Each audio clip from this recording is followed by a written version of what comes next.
जय हिंद साथियों, स्वागत है आप सभी का सक्सेस वर्ल्ड एमसीक्यू चैनल पर।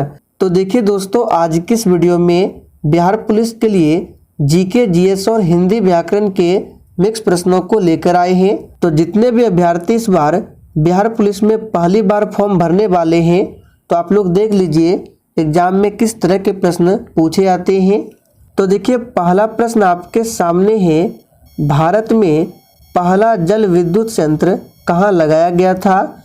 और दोस्तों, अगर आपको इन सेट में पहले से किसी भी प्रश्न का आंसर पता है तो कमेंट बॉक्स में आप सभी अपना अपना आंसर बता सकते हैं। तो यहाँ पे पहले प्रश्न का आंसर क्या होगा, भारत में पहला जल विद्युत संयंत्र जो है ये दार्जिलिंग में लगाया गया था। तो अगर आप लोगों ने ए ऑप्शन दिया है तो बिल्कुल सही जवाब है। देखिए, भारत में पहला जल विद्युत संयंत्र जो है ये 1897 में दार्जिलिंग पश्चिम बंगाल में स्थापित किया गया था। तो आपको ये भी ध्यान रखना है, दार्जिलिंग किस राज्य में पड़ता है, तो पश्चिम बंगाल में। दूसरा प्रश्न है, बिहार में राज्यपाल विधान परिषद के कितने सदस्यों को मनोनीत करता है। चलिए आप सभी दूसरे प्रश्न के लिए आंसर बताएंगे। बिल्कुल इसी तरह के प्रश्न इस बार बिहार पुलिस के एग्जाम में पूछे जाएंगे। तो यहाँ पे दूसरे प्रश्न का सही जवाब है बी ऑप्शन, 1/6 सदस्यों को राज्यपाल विधान परिषद में मनोनीत करता है, ध्यान रखेंगे। चलिए इंपॉर्टेंट प्रश्नों को देख लेते हैं। तो बिहार में विधानसभा सीटों की संख्या पूछे तो 243 है, यहाँ पे टाइपिंग एरर है, 243 होगा। और विधान परिषद सीटों की संख्या पूछे तो 75 है। बिहार में लोकसभा सीटों की संख्या 40 है, राज्यसभा सीटों की संख्या 16 है। इन सभी प्रश्नों को ध्यान रखना है, एग्जाम में पूछा जा सकता है। आगे देखिए, निम्नलिखित फसलों में से भारत दुनिया में अग्रणी उत्पादक और निर्यातक है। आगे देखिए, पुस्तकालय में कौन सा समास है। और देखिए, आपके बिहार पुलिस के एग्जाम में हिंदी व्याकरण के बहुत ही सिंपल प्रश्न पूछे जाते हैं, आप लोग बिल्कुल आराम से बना सकते हैं। तो पुस्तकालय में कौन सा समास है, तो सबसे पहले पुस्तकालय का समास विग्रह करेंगे। तो इसका समास विग्रह होता है पुस्तक के लिए आलय।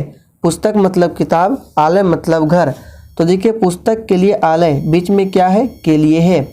और आप लोगों ने समास में पढ़ा होगा, अगर किसी भी समास का समास विग्रह करते हैं, अगर बीच में कारक का कोई भी चिन्ह आए, कर्ता ने कर्म को ये जो कारक है कोई भी चिन्ह आता है तो वो समास होता है तत्पुरुष। तो जैसे पुस्तक के लिए आलय बोले तो इसमें देखिए के लिए आ रहा है, तो ये के लिए क्या है, कारक का चिन्ह है। तो आंसर क्या हो जाएगा, डी ऑप्शन तत्पुरुष है। इंग्लैंड में औद्योगिक क्रांति किस उद्योग से प्रारंभ हुई थी। तो दोस्तों, यहाँ पे पांचवें प्रश्न का सही जवाब है वस्त्र उद्योग से। बी ऑप्शन जो ही बच्चे दिए हैं बिल्कुल सही जवाब है। देखिए, अगर आपसे पूछे कि विश्व में सबसे पहले औद्योगिक क्रांति की शुरुआत कहाँ हुई थी, तो याद रखिएगा इंग्लैंड में। निम्नलिखित में से, यहाँ पे पंचायत नहीं होगा, निम्नलिखित में से कौन सा अनवीकरणीय ऊर्जा का स्रोत है। बिल्कुल आपको सोच समझकर आंसर बताना है। तो देखिए दोस्तों, अनवीकरणीय ऊर्जा का स्रोत में क्या होता है, तो इसमें एक बार उपयोग कर लेने के बाद पुनः दोबारा उसे प्राप्त नहीं कर सकते हैं, जैसे कि कोयला हो गया, पेट्रोलियम हो गया। और नवीकरणीय में क्या होता है, एक बार उपयोग कर लेने के बाद उसे हम लोग बार बार पुनः उपयोग कर सकते हैं, जैसे कि जंगल, हवा, पेड़ पौधा, सौर ऊर्जा, जल विद्युत ऊर्जा, ये सभी नवीकरणीय ऊर्जा के स्रोत है। और कोयला, पेट्रोलियम जो है ये अनवीकरणीय ऊर्जा के स्रोत है। आगे देखिए, अर्थ के आधार पर वाक्य के कितने भेद होते हैं। बिल्कुल इसी तरह के हिंदी व्याकरण के प्रश्न बिहार पुलिस में पूछे जाते हैं। तो यहाँ पर 7वें प्रश्न का आंसर है ऑप्शन ए, अर्थ के आधार पर वाक्य के 8 भेद होते हैं। और देखिए दोस्तों, बिहार पुलिस में इस बार बहुत ही बम्पर भर्ती है, लगभग 21,000 प्लस पदों पर नई भर्ती आ रही है। और ये बिहार पुलिस के इतिहास में पहली बार ऐसा हुआ है। तो अगर आप लोग सिलेक्शन चाहते हैं तो अभी से आप लोग तैयारी में लग जाइए। इतनी बड़ी भर्ती है तो इस बार सिलेक्शन होना है। तो अगर आप लोग बिहार पुलिस के लिए क्लास करना चाहते हैं तो मेरे इस चैनल पर अभी बिहार पुलिस के लिए 2 क्लास चल रहे हैं, एक रात 8 बजे और दूसरी क्लास है रात 8:30 बजे। और दोनों ही क्लास आप लोगों के लिए बिल्कुल फ्री है।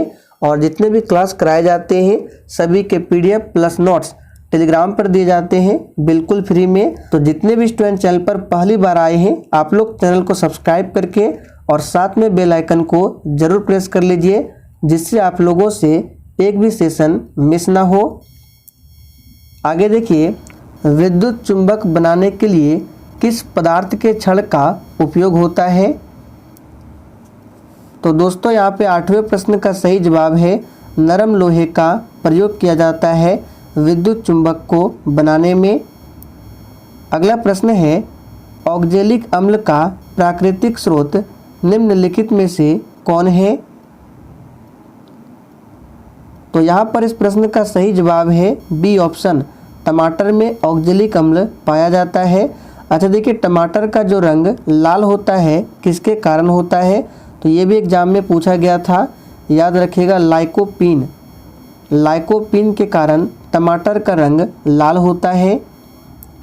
आगे देखिए, प्लाज्मा झिल्ली किससे बनी होती है? बिल्कुल 1 नंबर का प्रश्न है, फटाफट से आंसर कीजिए। तो देखिए, प्लाज्मा झिल्ली जो है प्रोटीन, कार्बोहाइड्रेट और फास्फोलिपिड से बनी होती है, ध्यान रखेंगे। अब देखिए, आपसे पूछा जाएगा प्रोटीन की कमी से कौन सी बीमारी होती है? तो क्वाशियोरकर नामक बीमारी होती है प्रोटीन की कमी से। सबसे अधिक प्रोटीन किसमें पाया जाता है? तो सोयाबीन में सबसे अधिक प्रोटीन पाया जाता है। द डिस्कवरी ऑफ इंडिया पुस्तक के लेखक कौन है?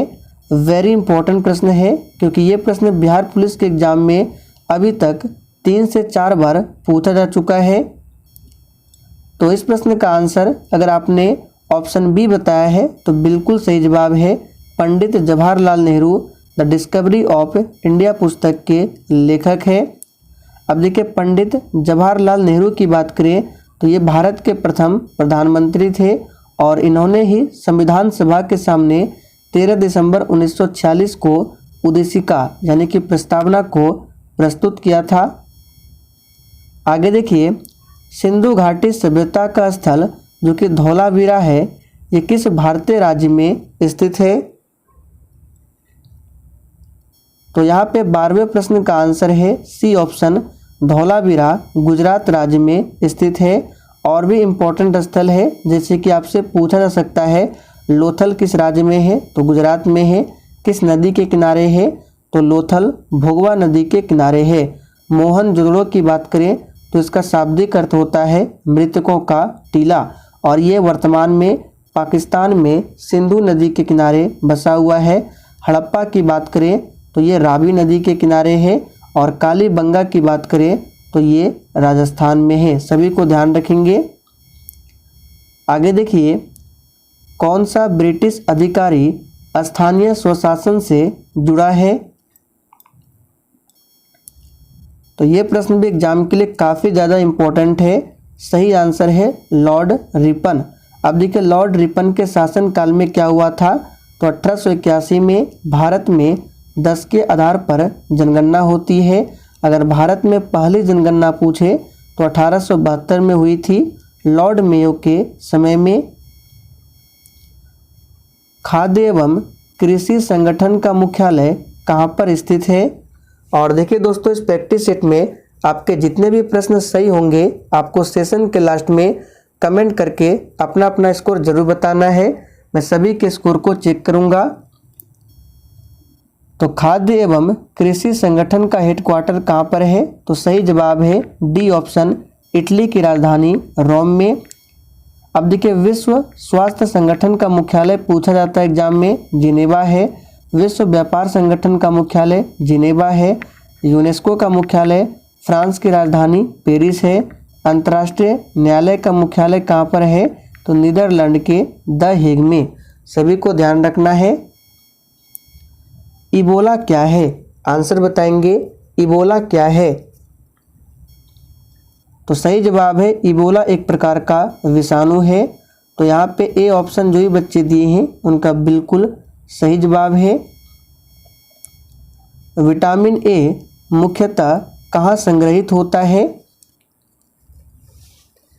तो दोस्तों विटामिन ए जो है ये मुख्यतः यकृत में संग्रहित होता है। विटामिन ए का रासायनिक नाम क्या होता है? रेटिनॉल, और इसकी कमी से रतौंधी बीमारी होती है। अब देखिए यकृत ग्रंथि की बात करें तो मानव शरीर की सबसे बड़ी ग्रंथि है यकृत ग्रंथि, और मानव शरीर की दूसरी सबसे बड़ी ग्रंथि पूछे तो ये है अग्नाशय ग्रंथि, ध्यान रखेंगे। तापी नदी का उद्गम स्थल कहाँ पर है? तो दोस्तों तापी नदी का जो उद्गम स्थल है ये सतपुड़ा रेंज है। तो बी ऑप्शन आपका सही जवाब है।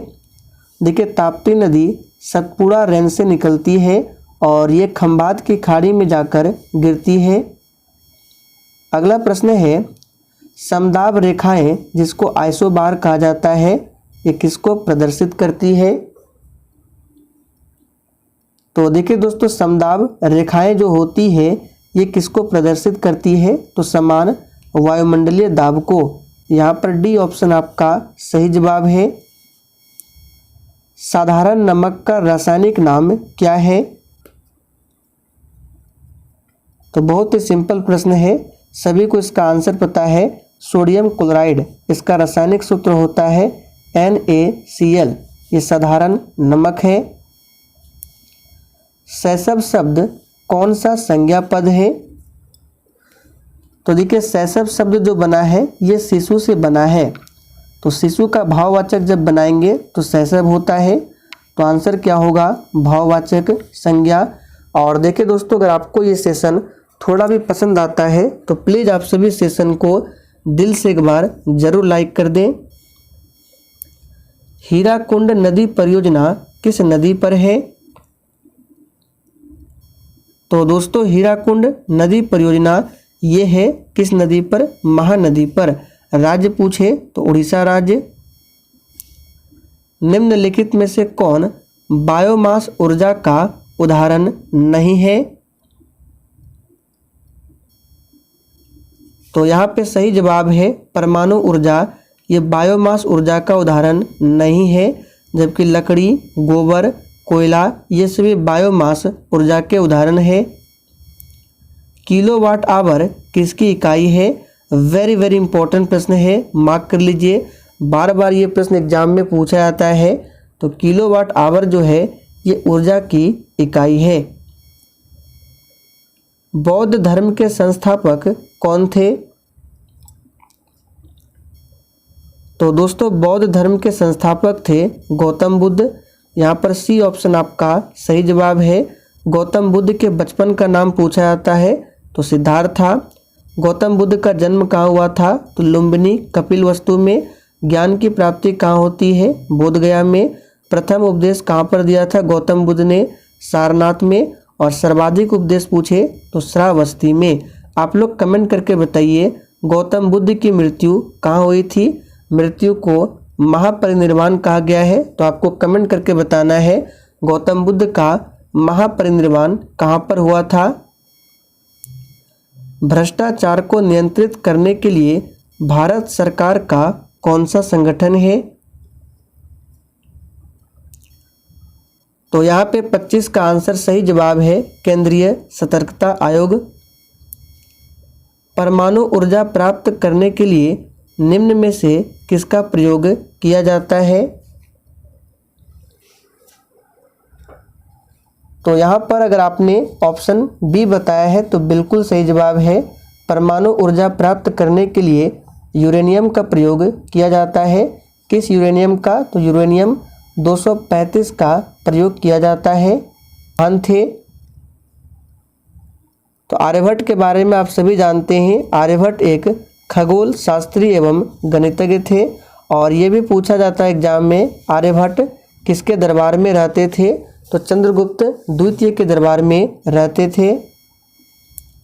अधिकरण कारक का चिन्ह क्या है? तो आप सभी जानते हैं अधिकरण कारक का चिन्ह होता है में, पे, पर। तो यहाँ पे सही जवाब है सी ऑप्शन।